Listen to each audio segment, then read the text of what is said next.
വലിയ ശക്തിയെന്ന് സ്വയം വിശേഷിപ്പിക്കുന്ന അമേരിക്കൻ നാവികസേന ഇന്ന് സമുദ്രമധ്യത്തിൽ ഒരു വലിയ പ്രതിസന്ധിയെ നേരിടുകയാണ്. ആയുധങ്ങൾക്കും വിമാനവാഹിനി കപ്പലുകൾക്കും പഞ്ഞമില്ലാത്ത അമേരിക്കൻ നാവികർ ഇന്ന് നേരിടുന്നത് വിശപ്പാണ്. ഇറാന്റെ മൂക്കിന് താഴെ ലോകത്തിന്റെ എണ്ണനാടിയായ ഹോർമൂസ് കടലിടുക്കിൽ നിലയുറപ്പിച്ചിരിക്കുന്ന USS Abraham Lincoln, USS Tripoli എന്നീ യുദ്ധക്കപ്പലുകളിൽ നിന്നുള്ള ചില ചിത്രങ്ങളാണ് ഇപ്പോൾ ലോകത്തെ ഞെട്ടിച്ചിരിക്കുന്നത്.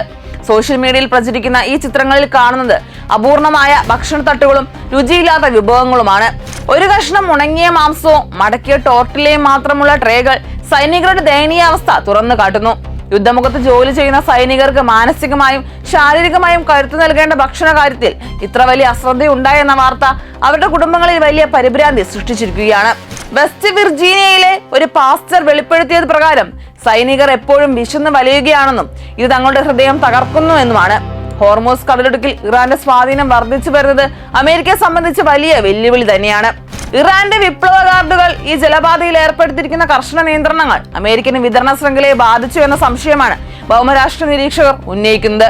തങ്ങളുടെ അതിർത്തികൾക്കടുത്ത് വിന്യസിച്ചിരിക്കുന്ന വിദേശ സേനകളെ ഒരർത്ഥത്തിൽ തന്ത്രപരമായ സമ്മർദ്ദത്തിലാക്കാൻ ഇറാന് സാധിക്കുന്നുണ്ട്. ഇത് വെറും ഒരു ഭക്ഷണ വിവാദമല്ല, മറിച്ച് മിഡിൽ ഈസ്റ്റിലെ അധികാര പോരാട്ടത്തിന്റെ ഒരു പുതിയ മുഖമാണ്. ആരോപണങ്ങൾ കനത്തതോടെ വിശദീകരണവുമായി അമേരിക്കൻ നാവികസേന നേരിട്ട് രംഗത്തെത്തി. കപ്പലുകളിൽ ആവശ്യത്തിന് ഭക്ഷണമുണ്ടെന്നും പ്രചരിക്കുന്ന ചിത്രങ്ങൾ തെറ്റാണെന്നും അഡ്മിറൽ ഡാരിൽ ഗോഡിൽ വ്യക്തമാക്കി. 30 ദിവസത്തേക്ക് ആവശ്യമായ സ്റ്റോക്ക് കപ്പലിലുണ്ടെന്ന് അമേരിക്കൻ മേധാവി പീറ്റ് ഹെൽസത്തും അവകാശപ്പെട്ടു.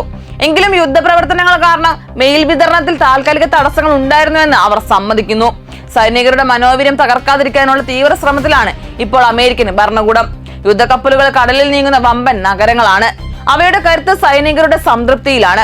ഒരു ശൂന്യമായ ഭക്ഷണത്തട്ട് പോലും ലോകരാഷ്ട്രീയത്തിൽ വലിയ പ്രത്യാഘാതങ്ങൾ ഉണ്ടാക്കും. ഹോർമൂസ് കടലിടുക്കിലെ ഈ പോരാട്ടം വെറും ആയുധങ്ങൾ തമ്മിലല്ല, മറിച്ച് അതിജീവനത്തിനായുള്ളതാണ്.